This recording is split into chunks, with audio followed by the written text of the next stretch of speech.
Good morning, and thank you for joining us for our webinar today. My name is Karen Righthand, and I would like to introduce the webinar Building Products for Healthy Interiors, an introduction to asthma and allergy-friendly certification for manufacturers. Next. This morning, I am just a little bit about SCS Global Services. We are hosting this webinar, and I am joined today by Dr. John McKeon. Dr. John is the CEO of Allergy Standards Limited of Dublin, Ireland. It's an international standards and certification body founded while he was actually working as an emergency room doctor. He developed an international intellectual property portfolio of patents and trademark applications and negotiated complex licensing agreements with multinationals. John is an entrepreneur, a fellow of the Royal College of Surgeons, and holds his USA medical licensing.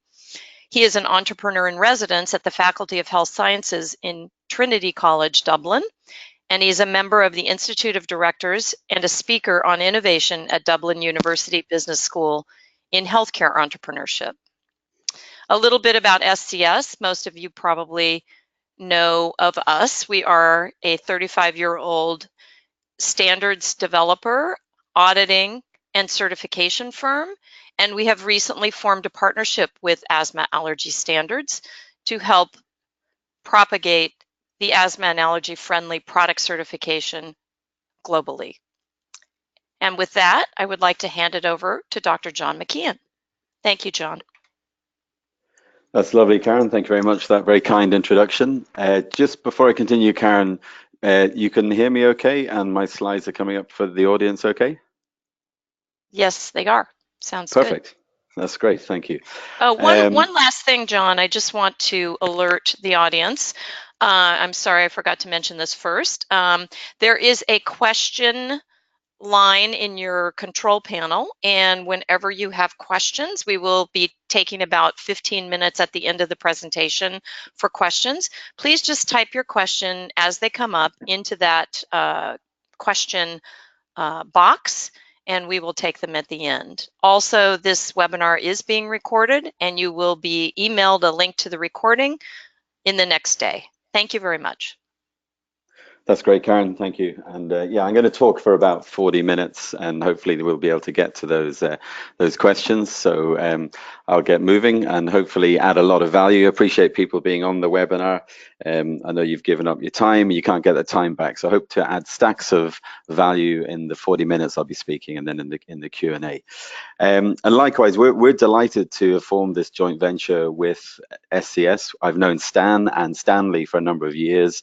We share a number of clients, and we've very much values aligned. And it just made a lot of sense for us to actually build some cooperation in a much more formal way. This webinar is an example of that. This was at an event in San Francisco recently around St. Patrick's Day, where our Irish Minister for Health attended and the Consul General for San Francisco. So it's something that we're taking very seriously. We're delighted to work more closely on the West Coast of America. Our headquarters in North America in New York, but we're very, very pleased to have this additional relationship with SCS. So I'm going to talk about a number of issues today. One is the concept around asthma and allergy. The other is around indoor air quality, and then how we can bring those two issues together to have real impact in retail and in the professional area, particularly as it requires to buildings and indoor air quality and healthy buildings. One of the big issues we're seeing across America is the concept of brands and retailers really struggling to stay relevant and to have brand purpose. Some recent work in the Brookings Institute suggested that 84% of people will consider brand values, and also those brand values now need to reflect their own personal value as well before buying. However, EY research revealed that only 28% of retailers know how to stay relevant, how to stay engaged, and how to have a conversation around purpose with their audience. And we're all very familiar with the concept of brand loyalty not being what it was, and consumers being able to research brands and products. And you need to do much more than just a traditional concept of brand loyalty. So the consequence of this is that retail is in trouble, but there are some retailers that are completely counteracting this trend, and that is because they have got this concept of brand purpose and really adding value and a level of service to their customers. One of the other big issues is this concept of a trust deficit. People have lost trust in many manufacturers and governments, and we do a lot of think tanks ourselves with our partners in Washington, D.C., and we commission a lot of research and run a lot of events. And our research shows that people do have trust within private testing organizations like SCS and non-profit organizations as well. So really the future of retail, the future of manufacturing, the future of all relevant big companies is they're going to have to engage around the concept of this triple bottom line. Not only profit, obviously that's important, we're all in business for profit, but the additional concepts of people and purpose associated with your company. The old concept of the red ocean strategy of competing on price, race to the bottom, a commodity, cheap as possible isn't going to work, and we've seen examples of retailers and big brands going out of business. And really people need to rethink this and have a blue ocean strategy and change the conversation around issues that people are interested in, such as health and wellness. So in today, what I'd like to cover in the 40 minutes is, what does the data say the challenge is for all of us around allergies, asthma, and the concept of healthy homes? What is the opportunity for big brands and retailers and also professional service providers to innovate around this issue? And can the science help us win together and collaborate together and ultimately improve lives and have that purpose component I mentioned in the previous slide? So hopefully what I'd like at the end of today's webinar is really to change your thinking and to have a shift around the concept of asthma, allergies, healthy home, that you can take this away and apply it to your supply chain, your own innovation process, the products that you manufacture, the services, your employees, as well as your broader stakeholder network, which may include retailers, or it may include professional service providers. So we're going to talk about the Asthma and Allergy Friendly Certification Program. These are some of the clients that are already in the program. Some of the brands I know will be very relevant to the audience on this webinar, such as Owens Corning, Ingersoll Rand, 3M, some of the paint companies there, very much involved in the indoor environment and buildings. The big kind of macro issue, which we're all very familiar with on the webinar, certainly SCS have been involved in this a long time, is this concept of indoor air quality and the air inside our buildings being 4 to 5 times more polluted than the air outside our buildings, and that we now spend 90% of our time indoors, particularly in forced air, unable to open windows. So therefore, that added to the new drive for energy efficiency, where we're tightening buildings, this indoor air quality is really becoming a center issue. It's also very much linked to the United Nations sustainability goals, where they are looking at smart buildings, smart cities, they're looking at air quality and all the issues with regards to buildings. And the US Center for Disease Control is also looking at climate change, and I've highlighted 2 areas here on this disc where asthma due to air pollution and increasing allergens due to climate change is going to impact on respiratory issues as well as asthma and allergies. So this is a very relevant macro trend issue. However, it's not one that's particularly new. Benjamin Franklin back in 1736 said that he was persuaded that no common air from without is so unwholesome as the air within a closed room that has often been breathed and not changed. So this is something that's been around for hundreds of years. And we like to say our Bill of Rights or our patient charter is that we really truly believe that nobody should suffer an asthma or an allergy attack that is caused by an indoor trigger that was avoidable. And we see as our mission to identify a way you can live by selecting products and developing your indoor environment, that asthma and allergy will always exist, but they shouldn't be triggered by things that we can avoid. We also believe that healthcare over-relying on medication and hospitals is not sustainable. We all know that. And we think key to that is getting consumers and patients engaged and proactive to get involved in these issues themselves. If we look at some of the numbers on this, if you add the next 6 most common disease conditions in America and you add them all together, you won't have as many people in America that have asthma and allergies. It's 1 in 4 people. If you do that by household basis, it's 70% of households, because you'll have a sibling or a relative within that home. So it's very much on the purchasing decisions on a home basis. So the certification program connects brands and retailers through science with the 60 million Americans whose lives are impacted by asthma and allergy on a daily basis. If you want to put that into numbers, the latest research we have is it's about 43 billion that Americans will pay for products. That's not pharmaceutical costs, that's products that they use to improve indoor air quality, specifically targeted at allergen control. So if we have a very quick medical lesson, we're talking about asthma and allergies. We're talking about asthma, the airways, the upper airways, and then ultimately down into the lungs, where you get the much smaller tubules and the alveoli. And this is what's happening when people have asthma and allergy attacks. The airways become narrowed, the lining of the tubules become thickened, and there's increased secretion. So the 3 things that happen. And one of the culprits of this, particularly in the indoor environment, is these allergens. And this is what we're talking about. There are irritants as well, volatile organic chemicals, and there's other indoor triggers as well. And it's this concept of avoiding and reducing and eliminating these triggers from your indoor environment that the certification program and the products and clients that are in the program are targeting. So why do you actually need a certification program specific to allergies and asthma? So the next couple of slides, I just want to take you through some of the thinking behind why we feel a certification program is very much needed. So the first slide, it looks a bit more complicated, but there's only one issue I want you to take away from this. It's where the red arrow is on the bottom left hand of the screen. So this is from the National Heart, Lung and Blood Institute, and it talks about how doctors could add various medications, step 1, the blue puffer, step 2, the brown puffer, and so forth. But what's the key takeaway here is that for all patients and at all steps, the healthcare professional should start with patient education and environmental control.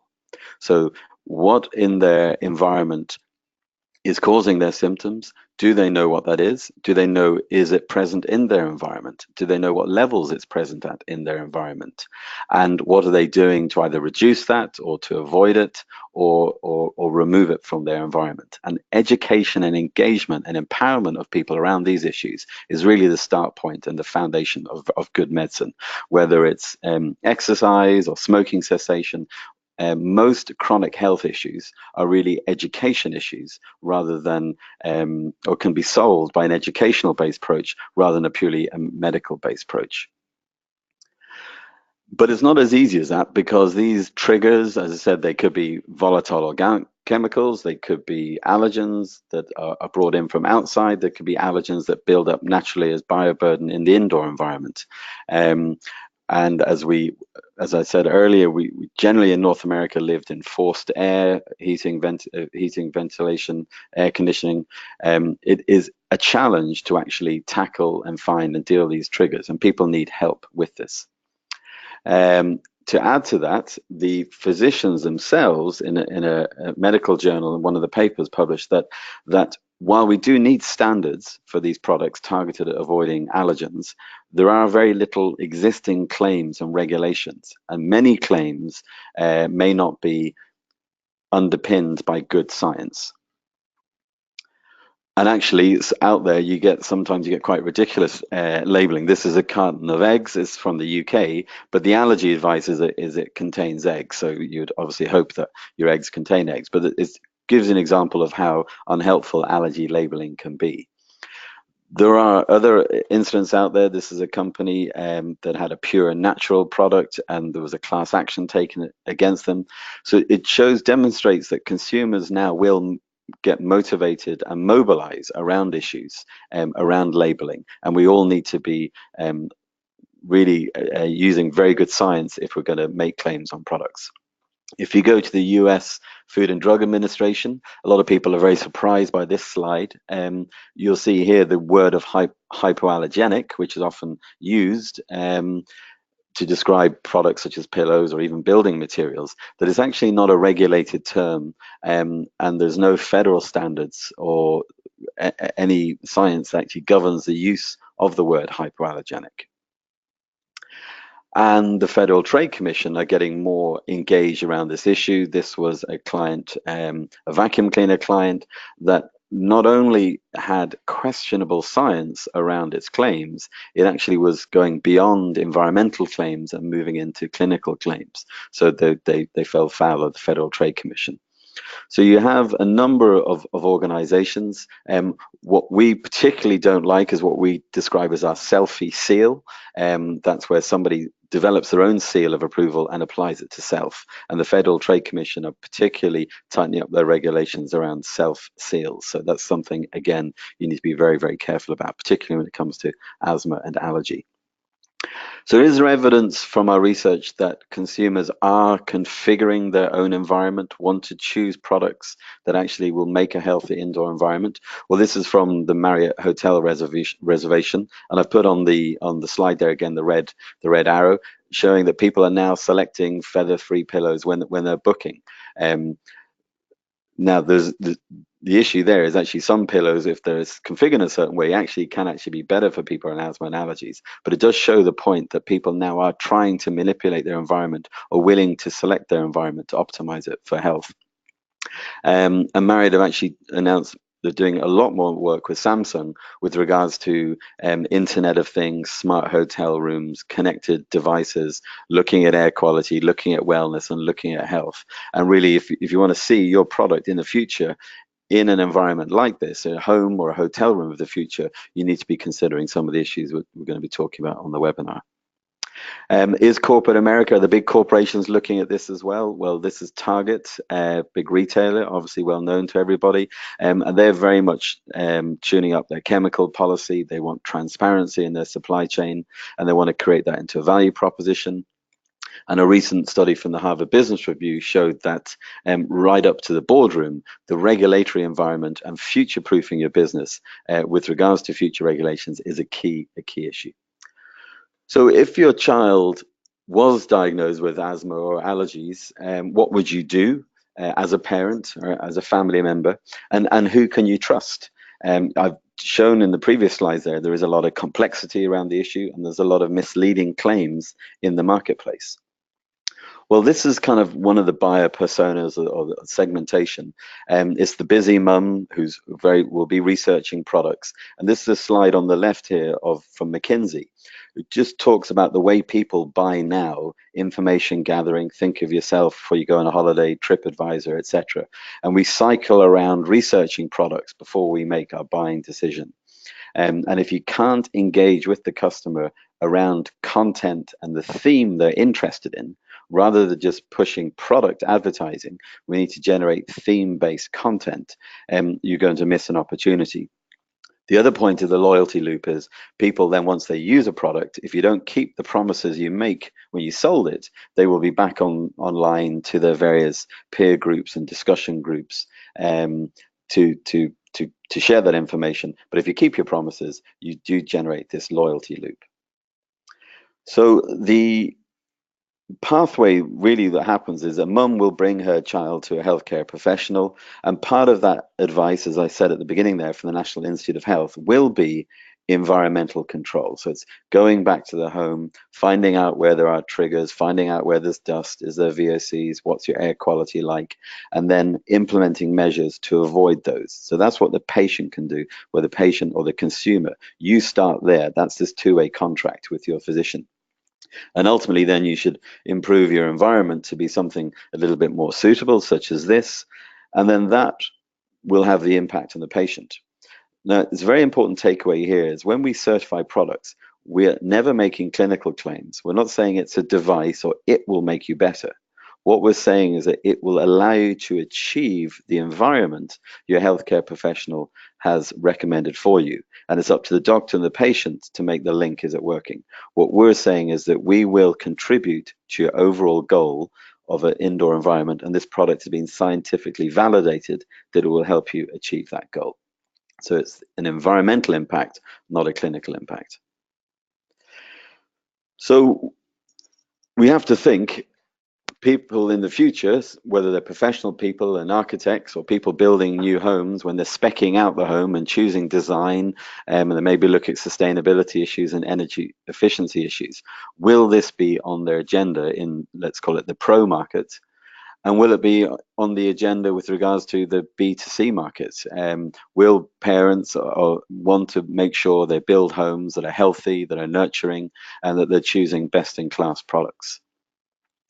We also know people will go to what I call Dr. Google. This is some research from Google Insights, and it's very interesting looking at the precise search terms people are using at precise times of the year, spring, allergy season, and then when we go back indoors around October, which is generally indoor air quality month. And we know what people are searching, what sites they trust, and what their behavior is online around this issue. They read a lot of blogs, and our blog from the certification program, Bert's blog, was judged in the top 10 in America with regards to that. So we know the behaviors of people, what words they're searching for, and what the type of information of the buyer persona is reading. Apps are very big in the allergy issue now. People are tracking their symptoms, they're tracking their medication, and you're also able to track indoor air qualities. The certification program has a support app with it where people can register products, have reminders, and start aggregating those apps with other apps they have. And the latest kind of trend in this area is Alexa, or these kind of voice activated computers in homes. And this is really key, because a lot of people are now plugging in pollen and weather advisory apps to look at their furnace filters, to look at their energy, to look at their air quality. And you really need to be relevant on these platforms as well if you're a service provider or a building professional, or you're a manufacturer or retailer in these areas. So there is a link up now really between a manufacturer, a retailer, or a professional service provider, or an architect and the consumer. And the information really now flows up and down this supply chain or this value chain. And you're seeing more and more companies being connecting platforms around content and information in this user journey. Airbnb and Uber may not have hotel rooms or taxis, but they allow a platform for people to actually have a conversation. And we very much see the certification program having that role. We will connect consumers around information and themes they're interested, but we can also allow retailers to join that conversation, and manufacturers through supply chain monitoring and ultimately product certification to engage in that conversation and that information flow as well.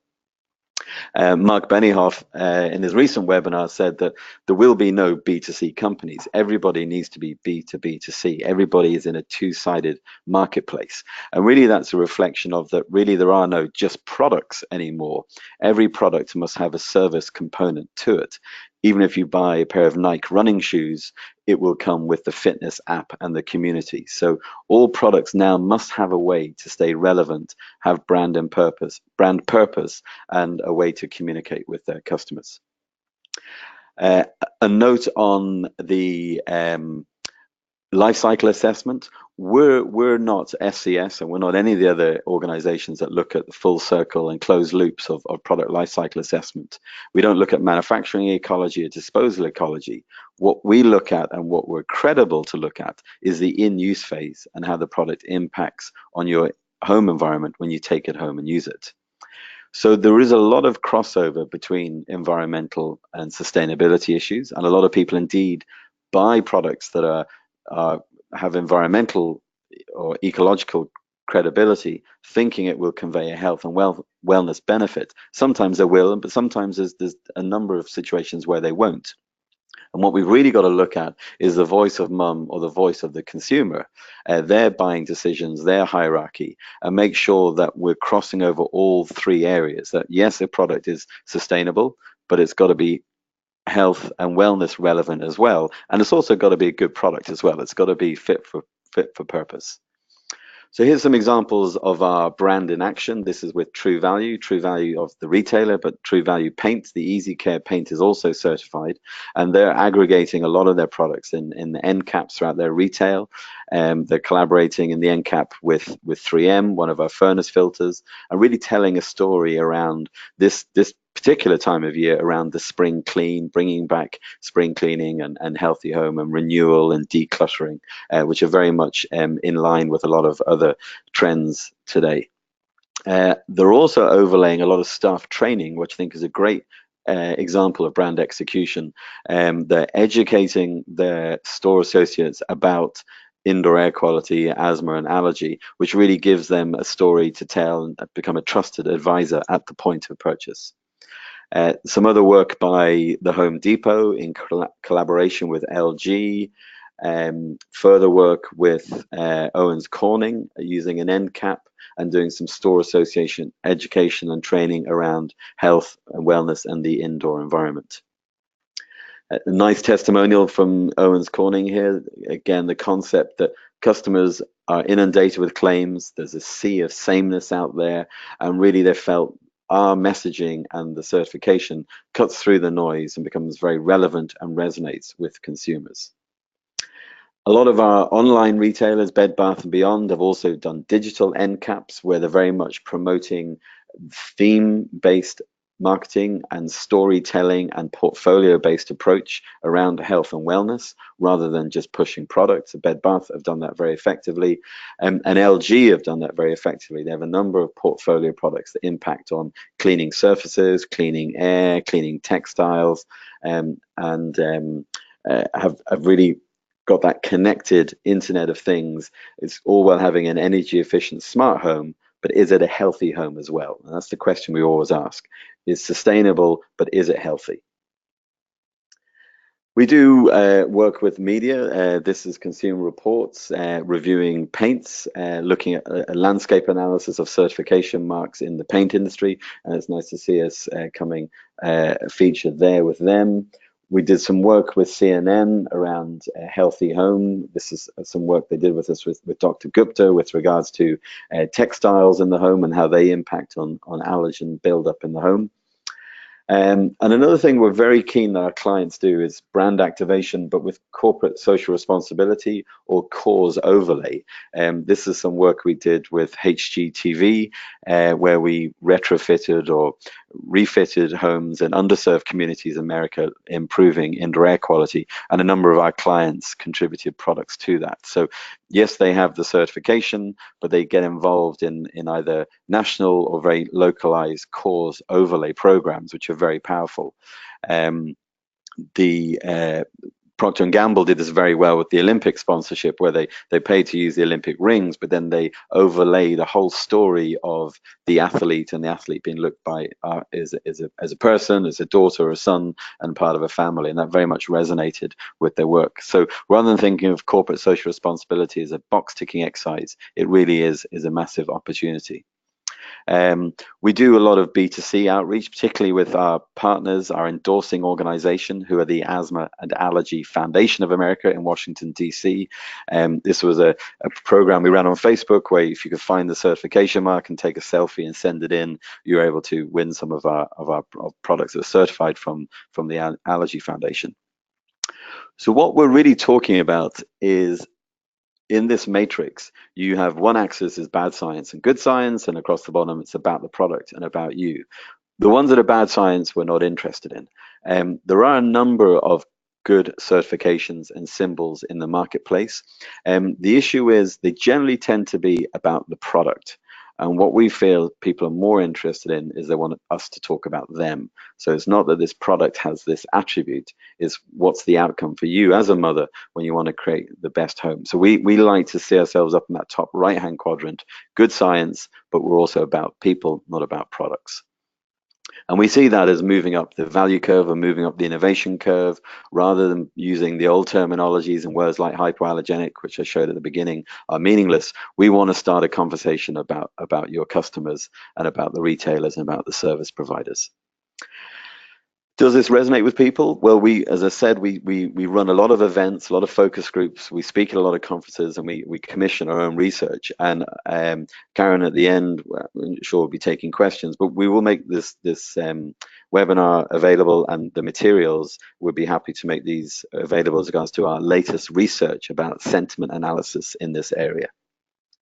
We not only commission our own research, we've commissioned Harris as well as Nielsen, and we have tons of data on these areas. Again, as I say, I'll be very happy to share with the group. So how do we actually test a product or develop standards? Well, if you think buildings are like the picture here, they're like a box, and I have to give credit to Velux Windows, who have a fantastic video you'll find on YouTube called The Indoor Generation, about indoor air pollution. And if you think in its essence, buildings, it's what we build them, the materials are actually built from, what we bring into them, the incidental furniture, the air and how we ventilate them, and then how we clean and maintain them. So a certification standard looks at all those concepts of a product, how it contributes to controlling the environmental load, either by less emissions or being able to maintained and cleaned in a way that it's a low allergen state. But we also look at the fact that it's not just one action item in the room. It's not just the textiles or the flooring or your cleaning products or your furnace filters. They have an additive or augmentation effect, and you have to have a multifaceted approach to tackle indoor air quality. And then once the product's certified and tested, we overlay the impact. So that is communication around it, education, and obviously we're always learning as well, and we would attend conferences and take booths at various shows, whether they're medical shows or trade shows. We develop standards by a literature review about what are the limit levels. For example, in a paint category or a building material category, we'll look at what's best in class, what's California regulations saying, what Scandinavian regulations, what are Japanese regulations saying about products. We will then have an industry consultation period. We would have test many products and set the criteria. Is then peer reviewed by our partners. So for example, in America, it's by the Asthma and Allergy Foundation of America, before ultimately the standard is adopted and published, and then testing goes against the standard, and the standard is registered in the US Patents Office, etc. Just I don't have time in today's webinar to go into detailed discussion about testing, but just to give you a concept of our mindset, this is a paper from Science, it's type of literature review and for standards we would do. And here what they're saying very simply is, if you look at VOCs in the environment by weight or by usage, items such as gas and fuel are very high. But if you then look at them by their exposure pathways and their emission pathways, volatile chemical products such as cleaning products and paint and so forth have nearly a 40% 40% exposure. So we would take the mindset of all our emission standards must be chamber-based, they're not bulk analysis, and the milligrams per meter cubed and so on and so forth. So just to give you an example, that we approach our standards very much from what will be the impact on the air that the consumer breathes when they're using the product. So as I mentioned at the beginning, we're very pleased with our partnership with Scientific Certification Systems. If you're interested in finding out more, no, Karen, we're going to do some Q&A now, and we're going to wrap up the next 5 minutes and do Q&A. But SCS is the place to start, particularly in the product categories of the people on the webinar. And what we've seen over time is there's very much two kind of schools of thought. One is a B2B, which is companies who need products either on a website or a data site or on the material safety data sheet, or actually on the product, to have a declaration with regards to green, a green guard or a floor score or indoor advantage, because they need it for building code or architects. And that's fine. And we work with SCS with the Indoor Advantage certification program, which will give you that as well. But we're also seeing clients that have those certifications will also have, for a different segment, an asthma and allergy friendly certified version of the product, or they've actually switched over for that because they feel there's more consumer relevance. Or Target have both. They will have the floor score, but they will also have our certification. And as I said earlier in my slide, I think there's a blend of B2B and B2C, but we can work with SCS and ourselves that if you need certain code or spec or LEED or US Green Building or DALOS and Well Building Standard, and you need those type of certifications, that's fine. But then there's an add-on or an option to have the asthma and allergy friendly mark. So it's not an either or, there's a way of doing and or doing both. So the pathway I would recommend is contact Karen. Then if you need, as I said, those B2B type marks, those specification or code marks, your floor scores, your indoor air advantage, that's fine. That can be looked after. And then adding on to that, should you wish, I would then suggest, if it's relevant for your business, the asthma and allergy friendly certification mark, or the US version that I've shown at the bottom there, we run that program in partnership with the Asthma and Allergy Foundation. So there's an additional licensing agreement there with them and a marketing plan, particularly for the American market. And we also run a program in Canada with the Asthma Society of Canada. And then your ongoing maintenance of your certification would be with Allergy Standards and with SCS. Very much this is the type of org chart. We are the standards body. We will be working with SCS as our certification body. And then we have a number of accredited testing certification laboratories around the world that we'll work with, depending on your product category. And then the whole program, the certification, is supported by the relevant endorsing organization, patient organization of the country or the territory that you're working in. These are some of the labs around the world. Berkeley Analytical out near SCS. I'm sure many on the call know Raja with regards to VOC and chamber emission testing. IBR are specialists in particulate and filtration. Airmed Health Group, based here in Dublin, are the only ISO accredited allergen lab for a number of studies with regards to the program, a number of large walk-in climate controlled chambers, very specialist laboratory within allergen and other bioburden testing such as bacteria, mold and viruses. And Testex is a textile laboratory based in Zurich and out in Hong Kong. So these are photographs of the labs, as I mentioned, Raja with his various environmental chambers. Airmed Health Group here based in Dublin have a modified ASHRAE AC1 chamber with various ducting and chamber air exchange mechanisms and virus introduction, allergen introduction, etc. And as you become a client, the way you will be handled is that you'll be set up on our client services portal. Rather than just drafting emails, we get everybody onto the portal as soon as possible. Your workflows and your test requests are handled there. Your data is handled there. But also gives you an opportunity to use the resources in the learning zone and engage in the community of other certified products. Speak to a company like 3M. Speak to a company like Dyson vacuum cleaners and LG and have workshops with them on best case deployment of the brand in the various areas of deployment. So here's my kind of 3 summing up points for you. Are you relevant and credible to the allergy wear consumer? That mum I showed you at the beginning, or those architects I showed you in the other slide. And do you have data to have a serious conversation around the issue? We're not talking about meaningless claims. We're talking about playing the game where you can win, which is around good science and good data. Is there a risk that the existing science and data that you have would not stand up to scrutiny by third parties, by a retailer who is interested in risk, or by a building specifier who is interested in risk? Are you covered in your claims?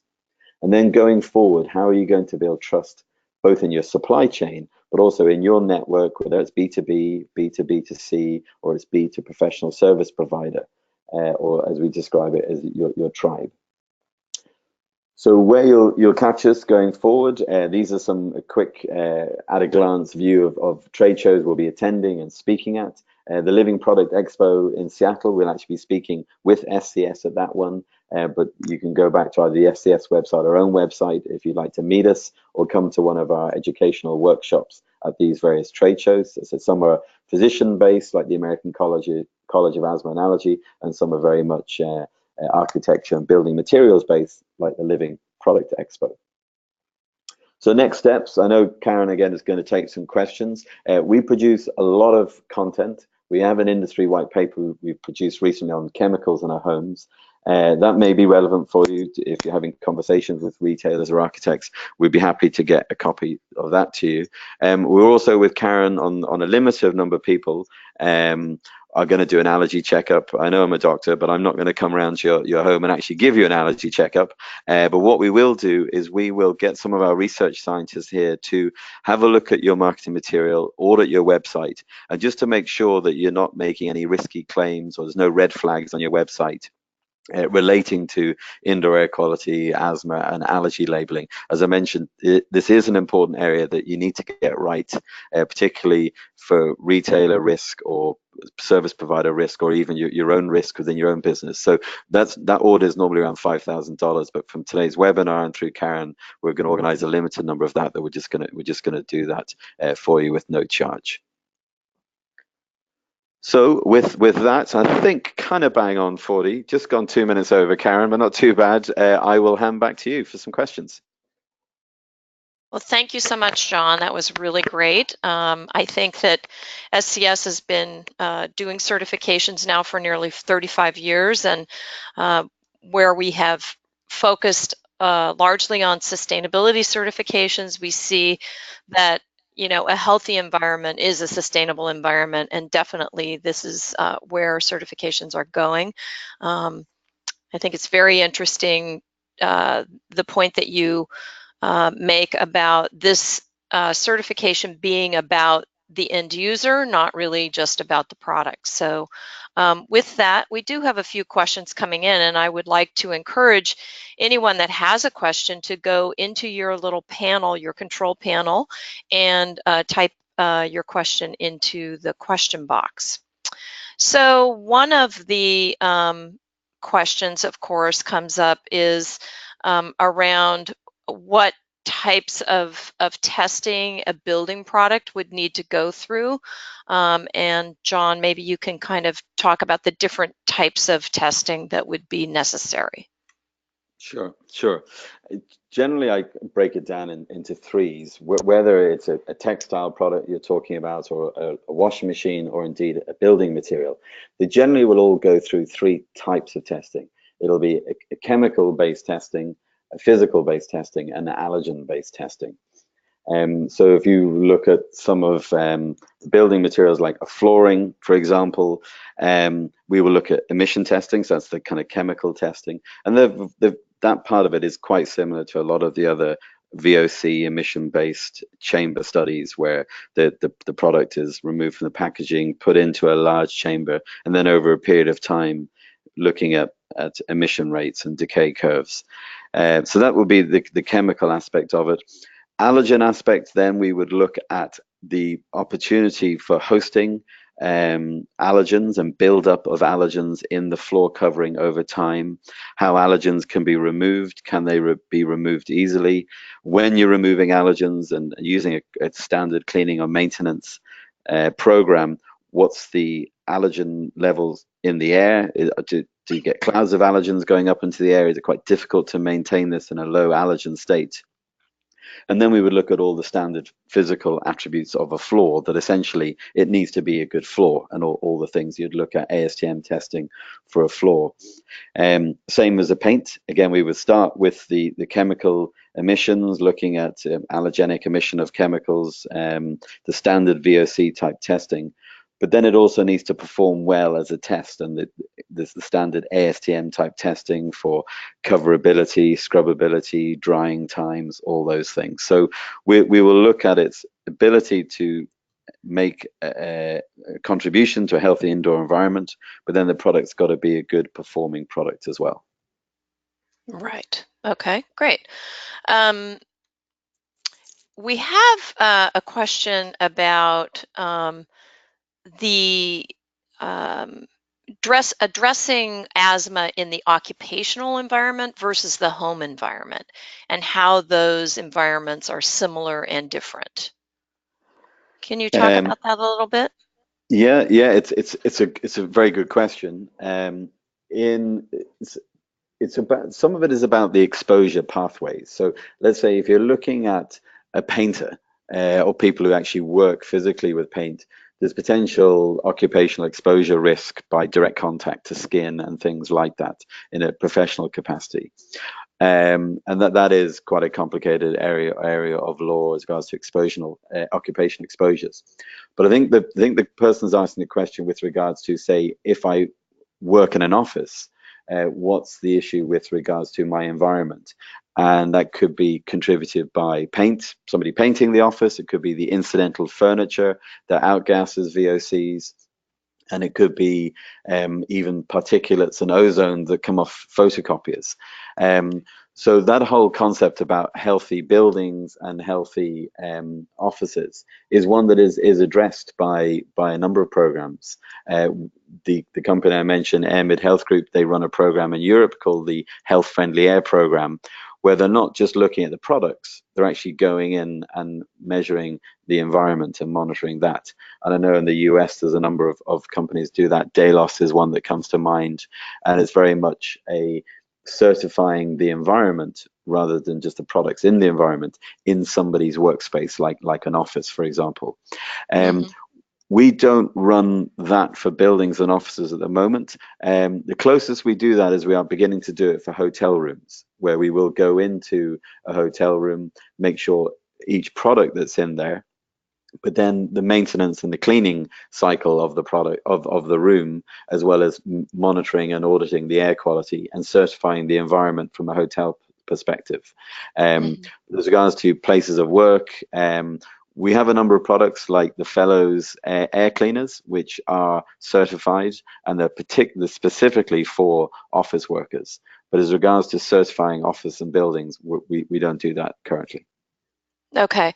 The same questioner is wondering if there are certain allergens and irritants of more concern than others, and whether or not all allergens are covered by the certification. Um, it's a good question.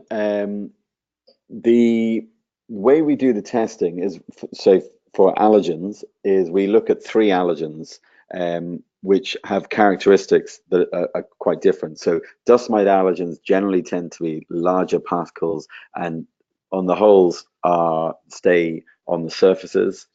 Cat allergens are much smaller, a slightly different shape. It's a salivary globule, it's a triangular shape, and generally stays airborne. And then we use a grass pollens, which are somewhere kind of in between. So they're the three that when we're looking at an air cleaner or looking at a vacuum cleaner, they're the three allergens that we'll test.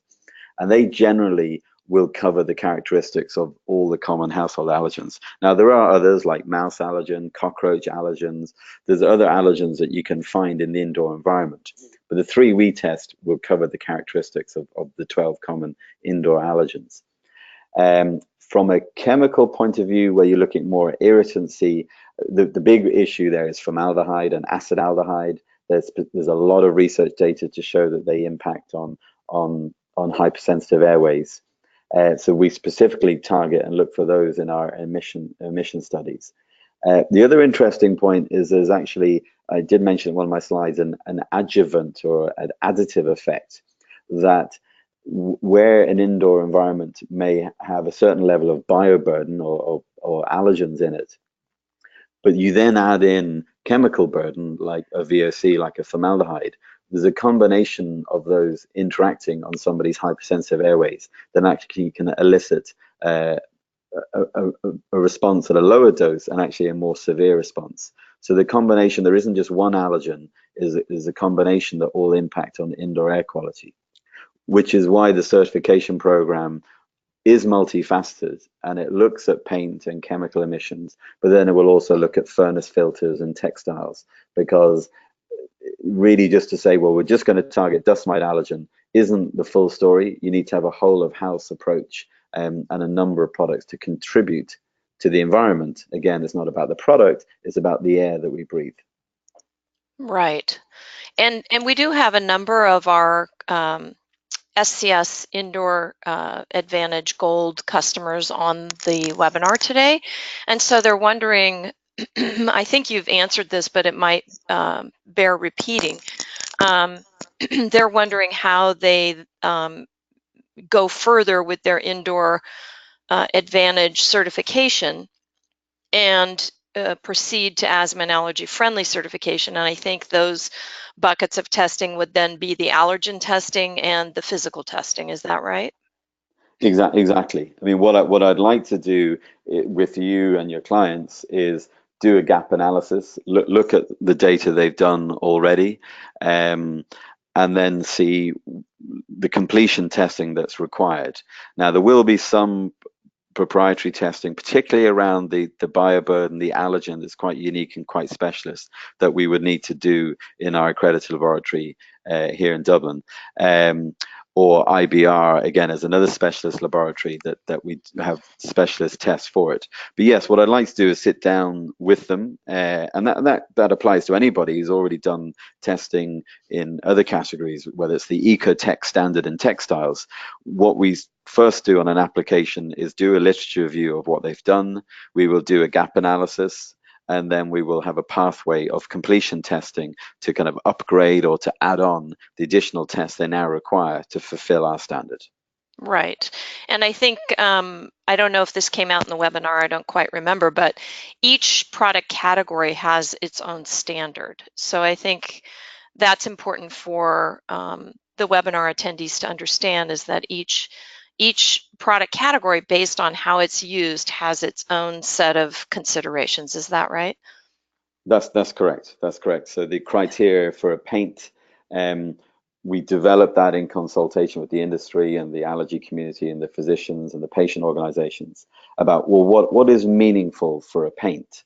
Um, and that is different to what's meaningful, for example, if you're looking at a mineral wool insulation material. Their particulates are important. Mold buildup over time, moisture retention, that may not be relevant for other categories. So yes, specifically, if you just think yourself, if I'm going to buy a flooring, well, what makes sense? What would have to be true in order for that to be certified asthma and allergy friendly? How could that product contribute to my environment? And that's a different way that a vacuum cleaner or a pillow or a laundry machine or a furnace filter. So yes, they're very much tailored to be meaningful for the category that we offer the certification. Right. So we had someone ask about which certification would be more relevant for, say, a mattress. And I think we've sort of answered the fact that Indoor Advantage, a VOC testing certification, is certainly important, but that it would feed into this larger um, sort of certification, which would include physical testing and allergen testing and a mattress's propensity to harbor allergens and things of that nature. Exactly, exactly. And I'd advise you to speak to your customers about what they need. So if they need indoor advantage because they're specifying it for uh, a, a, a hotel that wants to have US Green Building Council, that's absolutely fine. They should do that. That's the specification part of it. If then, when they do their own research or they're targeting or segmenting, they find the asthma and allergy certification resonates with an audience, they then should add that on. That would be my recommendation if they want to become relevant for that community. And we often see that people who buy products that are certified may not have asthma and allergy, but they feel, well, look, if the product is certified to this level, it's got to be a really good product. And they just like to buy it as it kind of has a halo effect of health and wellness. We don't like to focus on disease. What we're all about is avoiding triggers and the maintenance of health and wellness. So yes, I think if they need indoor advantage for an architect, that's great, and that will bring them some of the journey. And then working with you, they can then add the allergen specific issues that then they can have the additional attribute or brand ingredient brand, which is our certification. Mm-hmm. Great. Does the Global Organic Textile Standard have any relevance to asthma and allergy friendly textiles? It does, yes. Again, that's will be one of we look at a number of pre-qualifying organizations. Ecotex is one of them in that. Generally, people who have GOTS or Global Organic Textile Standard will have Ecotex as well. And it's a great place to start. It will mean they're the type of company that we like to work with. We don't let everybody into the program. There has to be a values fit. They have to realize it's going to be difficult to get testing. We're going to have to work and innovate together. And then once they're certified, we're going to have to co-create content and collaborate to maximize the messaging. So a company that their mindset is to go off and get GOTS, that's the type of company we want to work with. So yes, it's a great place to start, and we would do a gap analysis on their existing reports. Well, that's excellent. I think there's some people with GOTS on the call, and I think they're very excited about that. We are running up to the hour. I think there's one more question, which is really probably something that I can take. Can I elaborate on the differences between emissions testing under floor score and this certification? And floor score is based on California Department of Public Health Method 1350 testing. It is would take care of that sort of VOC component of the 3 pillars of testing for flooring, and would be considered in pursuing asthma and allergy friendly certification. So with that, if there are no more further questions, I would like to thank everyone for attending today. As Dr. McKeon mentioned, we will be providing a recording of the webinar via email, and you have my email address on the final slide here if you would like to reach out to me to request the white paper, or perhaps dig in a little deeper on whether there's a standard for your product category and whether you would like to get started with the asthma and allergy friendly certification.